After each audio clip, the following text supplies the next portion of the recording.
रहे हैं जो बहुत गहराइयों से विचार करते हैं। तो सबसे पहले जो है आपको आई न्यूज में स्वागत है। आपको बहुत बहुत धन्यवाद। आपके सारे दर्शक साथियों को नमस्कार। हमारे साथ अनुभवी व्यक्ति से जुड़े हुए व्यक्ति से मैं बात कर रहा हूं और मैं जानना चाहूँगा कि आज हमारा भारत से अलग एक देश है जिसको हम नेपाल और काठमांडू कहते हैं, जो एक हिंदू राष्ट्र हुआ करता था, आज जो है लोकतंत्र में तब्दील हो चुका है। और कभी जो है वो हिंदू राष्ट्र जो है काफ़ी जो है विख्यात था, बहुत ही देश दुनिया में जाना जाता था। आज जो है एक लोकतंत्र में तब्दील और वहाँ पे एक प्रधानमंत्री की पद की कुर्सी पर बैठे व्यक्ति और जो है गृह मंत्री जैसे जो है जो पूरे गृह जनपद को देखते हैं, वो जो स्थिति जो है कल पैदा हुई थी वो बड़ी भयावह देख रही थे। युवा युवतियां, बच्चे, अभिभावक सारे रोड पर आ गए। कारण क्या था? एकाएक देखिए, नेपाल एक अंतर्राष्ट्रीय विषय है, इसके बारे में मुझे कोई जानकारी नहीं है, किंतु 2 बार मुझे नेपाल की यात्रा करने का अवसर प्राप्त हुआ है और मन में बड़ी जान की खुशी होती थी बचपन में कि हमारा पड़ोसी देश हिंदू राष्ट्र है।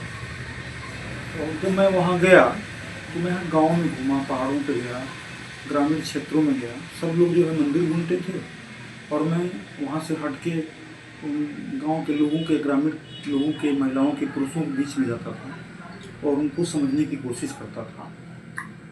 आर्थिक विसंगतियाँ वहाँ बहुत हैं, आर्थिक असमानता वहाँ बहुत है। और जो हिंदू राष्ट्र की बात हम करते हैं नेपाल में, धीरे धीरे चाइना के प्रभाव से और भारत की गलत विदेश नीति के कारण नेपाल में भारत विरोधी मानसिकता बहुत तेजी से उभर रही है।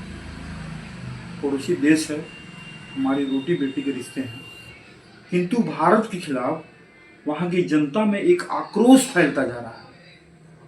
अभी परसों मेरा एक मित्र रूपंदेही से लौटा है, महेशपुर से होते हुए रूपंदेही जिला, एक उद्योग लग रहा है मोदी का कारखाना।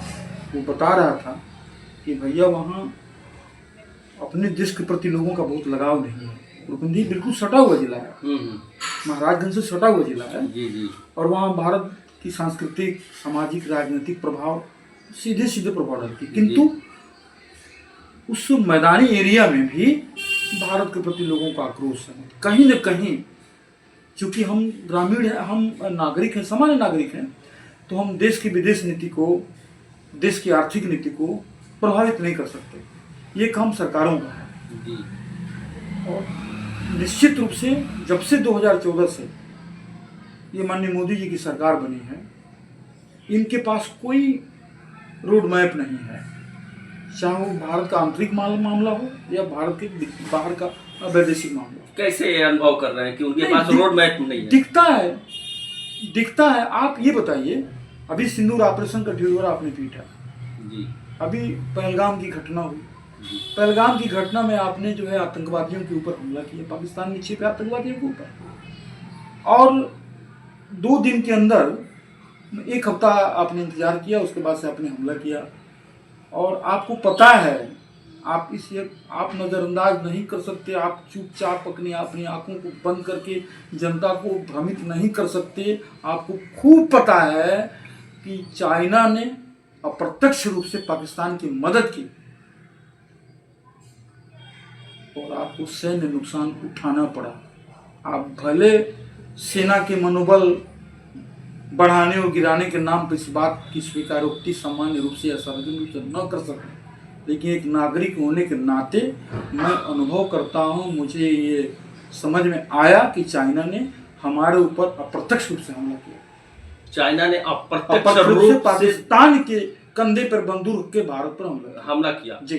फिर इस समय तो वर्तमान में प्रधानमंत्री जी जो है चाइना जाकर दोस्ती कर लिया। बस इसी बात का रोना है मान्यवर, इसी बात का रोना है कि मोदी जी का जो व्यक्तित्व है वो कतई इस प्रकार का नहीं है कि जिससे वो प्रधानमंत्री जैसे गंभीर पद का निर्वहन कर सके। माननीय मोदी जी में क्षणे रुष्टा क्षणे तुष्टा वाली बात है। जैसे छोटे छोटे बच्चे कभी खिलौना के लिए जिद करते हैं और खिलौना मिलने पर तोड़ देते हैं जी। वो खिलौना आया कहाँ से, उसको जिसने खरीदा वो किस परिस्थिति में खरीदा, उनको खेलने में मजा आया और तोड़ने में मजा आया। अभी तो उन्होंने जो है फिर स्टेटमेंट दे दिया है कि स्वदेशी अपनाओ, देश को विकास की तरफ जो आखिर स्वदेशी अपनाओ, तो जो आपके पार्टी का जो स्वदेशी विंग का कमांडर था जिसको गोविंदाचार्य के नाम पे जानते हैं जी, वो कहाँ गए गोविंदाचार्य? कहाँ गोविंदाचार्य को आपने कर दिया? कहीं चर्चा गोविंदाचार्य की आई जो स्वदेशी फ्रंट के नेता थे? आप केवल नारा देते हैं स्वदेशी स्वदेशी, हम मेक इंडिया। हम लोग तो जब 2014 में मोदी को लाए तो हम लोग व्यापारी समाज के लोग हैं, हम लोग छोटे व्यापारी समाज के लोग हैं। हम लोगों को ये लगा, मन में इतना मतलब अथाह उत्साह आया कि भारत में चीजें बनेंगी, भारत में तमाम वस्तुएं बनेंगी और भारत जो है उनका निर्यात करेगा, हम एक्सपोर्ट करेंगे। लेकिन एक्सपोर्ट करते करते हम कहाँ चले गए? 2014 में 105 से 106 वस्तुओं को हम चाइना से मंगाते, आज वो संख्या 600 प्लस हो गई है। हमारे देश के कारीगरों के हाथ रुक गए हैं। तो इसका मतलब स्वदेशी इनका कहना जो है कि बेईमानी सा लगता है। नहीं, ये शुरू से इनका सिर्फ नारा रहता है, उसका कोई एग्जीक्यूशन, कोई उसका कार्यरूप नहीं दिखाई देता। अच्छा, ये नेपाल में जो सोशल मीडिया को लेकर जो है युवा जो है सड़कों पे आए हैं, इस पर क्या आपको पता है कि आज सोशल मीडिया के बिना कोई नहीं जा सकता। अगर 6 महीने का बच्चा है तो उसके हाथ में मोबाइल, वो अपने मम्मी पापा से मोबाइल छीनने की कोशिश कर रहा है। और आज का युवा जो टोटल सोशल मीडिया पे मोबाइल पे आश्रित है, वो उसको खाना मिले ना मिले उसको मोबाइल और डाटा चाहिए। और आप उस पर अपनी कमियों को जो छुपाने के लिए आप प्रतिबंध लगाएंगे, तो जब भी किसी जल सागर को आप बांध बना के रोकेंगे तो तोड़ेगा ही। सोशल मीडिया से एक तरह से माना जाए कि जो है उनको एक अवसर मिला हुआ है, हाँ, उभरने का अवसर मिला है। जो उनके अंदर अनुभव है, कला है, वो उभरने का अवसर मिले, उनके लिए उभरने का अवसर है जो सकारात्मक लोग हैं। समाज में ऐसे भी लोग हैं जो मीडिया का, सोशल मीडिया का या सोशल प्लेटफॉर्म का गलत यूज करते हैं, किंतु उनको वो चाहिए। जैसे एक शराबी व्यक्ति जो शराब नहीं पीता या जो शराब पीता है, जो शराब नहीं पीता उसको भी पता है कि शराब पीना खतरा है, नुकसान हानिकारक है। और जो शराब पीता है उसको भी पता है शराब पीना हानिकारक है, किंतु वो एडिक्ट है, वो आदती है, उसको वो चाहिए। यानी कहने का तात्पर्य ये है कि जो है सोशल मीडिया बंद नहीं होना चाहिए। हाँ, उसमें सरकारों की मॉनिटरिंग होनी चाहिए कि सोशल मीडिया प्लेटफॉर्म पे क्या क्या चल रहा है और जो चल रहा है उससे समाज में क्या आ रहा है। सरकार की मॉनिटरिंग होनी चाहिए। क्या है हमारे यहाँ सोशल मीडिया पे कोई वीडियो बना के डाल देता है, कोई किसी को गाली दे देता है, कोई गंदा वीडियो डाल देता है। तमाम ऐसे ऐप हैं जिस पर जो है वो पूर्ण फिल्में दिखाई जाती हैं। समाज ऐसे थोड़ी खड़ा होगा। आप सनातन की बात करते हैं, आपकी सरकार है, इस नाते सवाल मेरा आपसे है कि आप सनातन की बात करते हैं, आप संस्कृति और सभ्यता की बात करते हैं, तो आप ये बताइए कि आपकी सरकार में सोशल मीडिया पे ये गंदी फिल्म, ये पोर्न साइट कहाँ से आ जा रहे हैं? आप क्यों नहीं इसके लिए कुछ करते? कहीं लगता है मीडिया में कि सरकार का कोई नियंत्रण है। सरकार का नियंत्रण मीडिया पे नहीं, मीडिया में जो तत्व आ रहे हैं उस पे होना चाहिए। बिल्कुल साहब, उस पे होना चाहिए।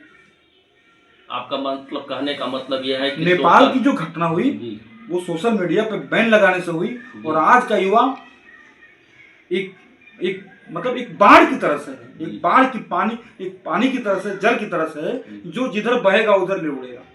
हाँ, और आपने देखा होगा सरकार, जैसे हम लोग छोटे छोटे बच्चे थे तो एक शुतुरमुर्गी चाल हम लोगों को पढ़ाया जाता था। ऑस्ट्रेलिया के रेगिस्तान में शुतुरमुर्ग, वहाँ का राष्ट्रीय पक्षी शुतुरमुर्ग।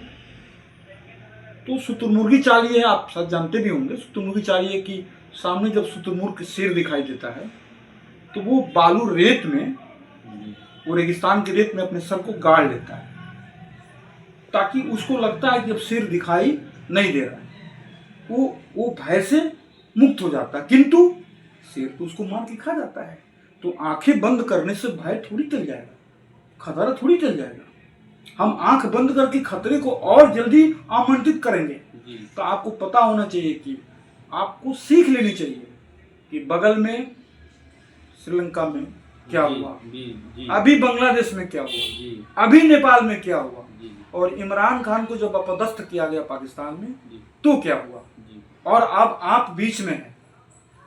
मैं इस देश के कहने का तात्पर्य ये आपका ये है कि जो है जनता से सरकार है, और जनता की जो है अगर वो देखेंगे आप डेमोक्रेसी की आप जो डेमोक्रेसी है उसकी परिभाषा आप जानिए। जनता के द्वारा, जनता के लिए, जनता से। जी। उसमें एक शब्द आता है for the public, for the public, जिसका मतलब हो गया जनता के लिए। उस फार की स्पेलिंग चेंज हो गई आज के डेट में। FOR को इन नेताओं ने FAR कर दिया है, जिसका मतलब तो दूर होना। इन्होंने फॉर द पब्लिक, जनता के लिए, फॉर द पब्लिक कर दिया, अर्थात जनता से दूर कर दिया। एक मैं बहुत वरिष्ठ नेता से, एक सपा के नेता थे, बुजुर्ग हो गए, दिवंगत थे, स्वर्गीय हो गए। मैंने उनसे पूछा था कि दादाजी, बहुत पुरानी बात है, मैं गया, मैंने पूछा दादाजी आप बहुत पढ़े लिखे नहीं, सबको पता है, किंतु आप उत्तर प्रदेश सरकार में 2 बार मंत्री भी रह चुके हैं, गंगा मंत्री भी रह चुके हैं, तो हमको ये बताइए कि लोकतंत्र की परिभाषा क्या है। हम लोग तो पॉलिटिकल साइंस के विद्यार्थी रहे, इवन PG कॉलेज पढ़ोना थे, लेकिन वो लंबी लंबी परिभाषा बहुत याद नहीं रहती थी, तमाम विद्वानों की बातें होती थी। किंतु उन्होंने जो समझाया, उन्होंने कहा कि बेटा लोकतंत्र का अर्थ होता है कि तंत्र, जिस सिस्टम में, जिस व्यवस्था में तंत्र लोक के लिए काम करे, अर्थात तंत्र लोकार्थी हो, वही लोकतंत्र। साधारण शब्दों में उन्होंने उसको परिभाषित किया, मन प्रसन्न हो गया। किंतु आज की क्या देखिए, जनता को लोकतंत्र के नाम पे हाँका जाए, ये फॉर द पब्लिक हो गया, ये जनता से दूर हो गया है, ये जनता के लिए नहीं है। तो आने वाले समय में ईश्वर न करें, किंतु यदि युवाओं को रोजगार के नाम पे ऐसे ही ठगा जाता रहा, उनको देखिए, हमारे यहाँ वेद में कहावत है, आपने छेड़ दिया तो एक सूत्र है, एक कहावत है, बुभुक्षुम किम पापम मा करोति। इसका अर्थ ये होता है कि भूखा कौन सा पाप नहीं कर सकता। भगवान बुद्ध के आश्रम में एक व्यक्ति आया, तो बुद्ध उपदेश दे रहे थे, बार बार वो अपने पेट पे हाथ फेर रहा था। बुद्ध को लगा, बुद्ध सत्यार्थी थे, तथागत थे, उनको तथ्यों का ज्ञान था, सत्य का उन्होंने सामना किया था, सत्य। उनको महसूस हो गया कि ये जो है, इसको ज्ञान अभी नहीं चाहिए, इसको भी भोजन चाहिए।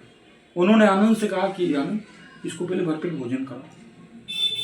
आप सुने भी होंगे, हमारे यहाँ कहावत होती है कि भूखे भजन न होए गोपाल। तो आप जब किसी के भूख से खिलवाड़ करेंगे, उसकी रोटी से खिलवाड़ करेंगे, तो वो किसी भी सीमा तक जा सकता है।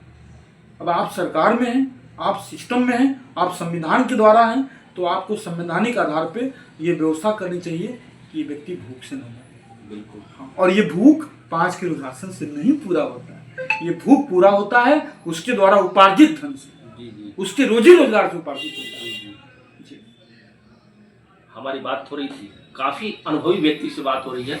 आप लगभग 60 वर्ष के उम्र के इस समय हैं, 58 साल के हैं, बता रहे हैं 58 साल के हैं, और काफी अनुभव रखते हैं। और आप जो है RSS से भी जुड़े रहे, भारतीय जनता पार्टी से भी जुड़े रहे, काफ़ी इन्होंने अनुभव प्राप्त किया है, काफ़ी ज्ञान प्राप्त किया है, और इस पर मंथन भी करते हैं, विचार करते हैं, आज भी विचार करते हैं। और मैं बड़ी प्रसन्न हुआ, हमारे साथ जो है आपने एक इंटरव्यू दिया, छोटी सी इंटरव्यू के लिए आपको बहुत बहुत धन्यवाद, और हमारे साथ कीमती समय देने के लिए, इसके लिए भी आप पढ़ौना से चल के आए मेरे यहाँ, आपका स्वागत है दुबई में।